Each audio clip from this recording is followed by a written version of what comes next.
Dave, let's move on. Next NBA thing we have to get to is the latest in NBA trade rumors, Dave, because we're a month and a half away from the trade deadline. If there wasn't any trades or people talking about who's going to get moved, are you sure we can't trade JJ Redick and Lonzo Ball for the 8th time in the week? Funny you say that. We're going to talk Lonzo Ball. That's the truth. No, we're not. We're not. We're talking Victor Oladipo, which isn't much better in my mind.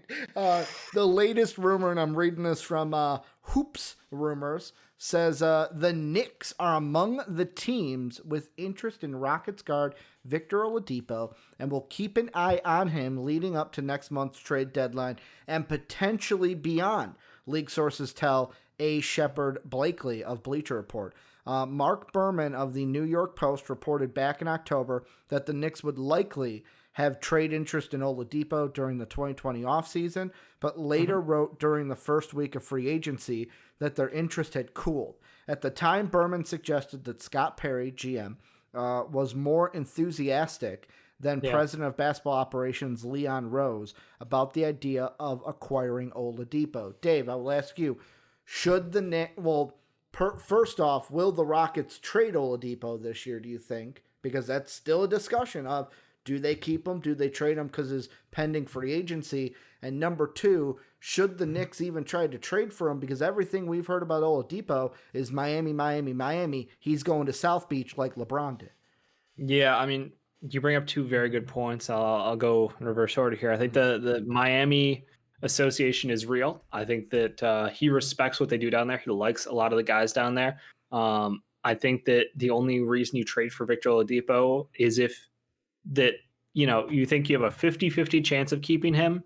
But in order to do that, you have to succeed this season, which means you have to be a team who is competing, who wants to make a run in the playoffs. Because a first round elimination, nothing new for Victor Oladipo. Like he doesn't want that. He wants to compete for a championship. So if your team who's going after him, you have to have those kind of aspirations moving forward, and you have to show to him that that's our plan, and it centers around having you and this core of players. And that is how we're going to win ourselves a championship, or position ourselves to win a championship. So the Knicks going for someone like Victor Oladipo is very interesting because I think they're a team that I've been surprised by. I think surprised by the results. I'm always surprised when the Knicks are in the playoff. Like lately, if they're in the playoff, like, ooh, the Knicks are fighting for a playoff spot. I go, you mean 1, 2, or 3 in the draft, right? Like that's what we're calling the playoff. That's why, usually what I see of the Knicks. We respect the game of Tom Thibodeau, and we respect him grinding his players' knees into the fucking dust. Emmanuel quickly enjoy him while he lasts. Yeah. I mean, that kid's about to look 32 next week. I love that team though because there's something fun about it. I don't love Randall. I'll be honest. Don't know if I ever will. Sean's always tried to fight me on that one. He's a big Randall's guy. I've never seen the light. But I do think they're an interesting team. And if they could add someone like Victor Oladipo to them, plus their bevy of picks in the future, like they've got a lot of ways to add talent to this team like overnight. I'd be very excited because I think Tom Thibodeau plus Victor Oladipo is insane as far as what your potential could be for a two-way wing out there. I really like that idea. But again, like I said, you have to have at least the hope of the re-sign has potential. You can't just trade for him, use him for half a season and like, hey, deuces. Like that would be a waste because I think it will take a pick to get him. So yeah, that one, not a huge fan of, but I like him staying there with the Rockets, to be honest. Yeah, and I think they've done really well as a team. I think aren't they like 7-3 in the last 10? They are. Here, let me pull it up. They've been playing well. John Wells back, Vic back. Like Boogie had a couple great games in that stretch. A couple not great games. And the thing that I like him on the fucking Rockets, even though it's just this year, and like I said, I think he's going to Miami. Like that's why if I'm a team, I wouldn't trade for him. I wouldn't put my my hopes in him staying because NBA players at the end of the day will go where they want to go. But like at least this season for the Rockets, like today, it was like, oh, they're going up against who are they playing tonight? Oklahoma City. And I was like, you know what? They should beat Oklahoma City. But then I was like, oh, John Wall's not playing. I'm like, okay, but yet again, Christian Wood's still gonna be, like Christian Wood's going to be out there. You got Vic out there. Like even if Wall has to rest, you've still got like that scoring guard out there where you're not losing. I do want to throw some respect. I don't know if you've watched Jayshawn Tate play, but I have low key not. one of the funnest kids in the league right now. Mm-hmm. Yeah, just shout out for Houston people. When you watch him, he's 110% effort. Mm-hmm. Yeah. Fucking love it. Yeah, don't have to do even watch, bro. I'll admit, have not watched Jayshawn Tate so far. That's fine. That's fine. But that game should be interesting tonight, only because John Wall's out, but Shea's also out. So the Rockets should win big. With Shea Gilgeous not playing. I'm hoping Christian Wood lays down the wood. Mm-hmm. But they are, Dave, in their last. Actually, they're on a 1, 2, 3, 4, 5, 6-game win streak. 6-game win streak, 7-3 in their last 10. So you were right. Yeah, they're one of the hottest teams right now, and again, they've got incredible position defense. They play really well, and Christian Wood and Boogie are just. They can't play at the same time really effectively, but they both can get theirs, and it's really fucking nice. Like, I think Christian Wood, I don't know the whole like most improved player competition with him like having the end of last season, but his average technically is so low. Yeah. He might be the most improved player this year. He's just fucking great. Like, honestly, once you put John Wall back on the court, John Wall plus Christian Wood equals very good Christian Wood. Without Wall out there, obviously he's not been as good. Still a pretty good player, but there's a noticeable difference by adding an elite point guard like John Wall to his game. Quick question before I hit you with this trade. Sure. How many picks do you think would be involved if the Knicks were going to land Oladipo? I mean, what contractually do they have to throw in to make this deal happen? So the trade I have right now is because there's apparently 2 trade exceptions that would be used in the deal. The Knicks could give up, and yet again, don't know if these players would be the ones. They're just what I'm thinking. The only player of like, hey, they have more than 1 year on their contract that I think the Knicks would be willing to give up is Iggy Brzdikas. Because like Kevin Knox, I don't think they give up. Frank, I don't think they give up. They're not giving up quickly. They would give up Frank in a heartbeat. He's not playing. You think so? Okay. He's getting DNP, like coach decision Good DNP. Point. I just remember the last time we talked about, and yet again, he's one of the ones that falls. Love him or hate him. I think 80-20 love, but they're very passionate one way or the other. And I liked him as a prospect. He has not panned out to be a starting guard, but at the same time, he hasn't really had an opportunity to have a consistent chance to be a starting guard. So it's like that struggle of like, I want you to succeed, but you haven't had the chance to succeed. We all thought Tom Thibodeau would give you playing time because of your defense, and it's just not coming together that way. So I don't know if I'm missing part of the picture. Knicks fans probably know more, but yeah. I did misspeak in the sense of Frank is in the 1-year contract, so I wouldn't even worry. That basically the multi-year contracts are Randall not getting involved, RJ Barrett not getting involved, Obi Toppin not throwing him in, Kevin Knox, I don't think the Knicks throw him in, Emmanuel Quickly, and Mitch Robb. I feel like those ones are off the table. Iggy Brzdikas is the only one. Other than that, it's like Dennis Smith, Reggie Bullock, Frank Ntilikina, Nerlens Noel, like Alfred Payton, or any of these players on the table. Like, that's the first thing that we have to decide is who are you putting in, because there are trade exceptions that can spice this. Love Nerlens. Don't think they can make a playoff run without having 2 centers. Nerlens and Big Meech fucking together is good. Playing Randall at the 5 has mixed success for them so far this season. So I won't take it 100% off the table, but I think that Nerlens is an incredible value, so I would love to keep him. I would be surprised if Knox wasn't on the table. I know supposedly Tom likes Knox, but I think that there is almost no other value. So if you're giving me that pile of leftovers, I mean, the guy who literally just has to be put in the G League in DSJ, Frank, and Iggy Brzdikas, I'm getting 2 1s. What about instead of 2 1s? Frank Knox, and then the Knicks pick this year. Not Dallas's pick, the Knicks pick, because the thing I'm banking on is if I'm getting Oladipo, we're making a playoff run. We're not in the lottery. Frank Knox in a late first. At the earliest, it's probably like 15. Because if they're the 8th seed. Because Knicks, LOL Knicks. You might have to toss in like a conditional first On top of that, that's like a Well, I would do a protected first this year. Yeah. And then maybe like 2-2. So it would be a conditional first this year, and then a 2 this year, next year, and then a 2 like in a year from now. So basically, lottery protected this year. Yep. And then two twos this year or in the future. You said one this year, one in the future. Doesn't really matter to me.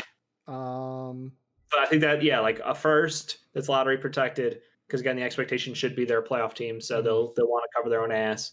And then it'll break from lotto to like top 5 protector or whatever. It'll be a pretty big jump. I don't want to deal with the 14 to the 10 to the 8. Like fuck that.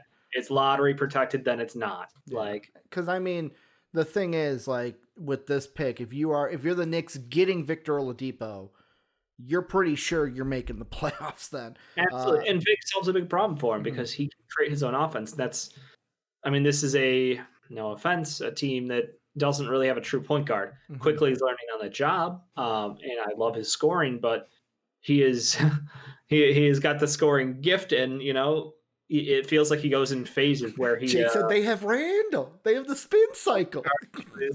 I can't. Point guard Julius Randall, Dave. I can't do it. I won't do it. So yeah, like I was saying, like they need someone who can create his own, and Vic can do that. So I like that they're, if they're not directly addressing the point guard position, because there's a limited quantity out there. I like the Derrick Rose one. We joked about, leave him alone, Tom. Let him live. Don't take away the end of this man's career and a chance. Don't kill his knees, Dave. Don't kill his knees. But like, they really need a point guard. But Victor Oladipo would basically be like a different way to attack the same problem, because he can create his own offense. He can create offense for others. He's got incredible defense. So I think it's a good idea. I heard the rumors around Zach. Fuck you. Stay away from Zach. Not today, Satan. nice try, but no. But if the Rockets are listening, I think they're always listening, because the Rockets owner's cheap as fuck.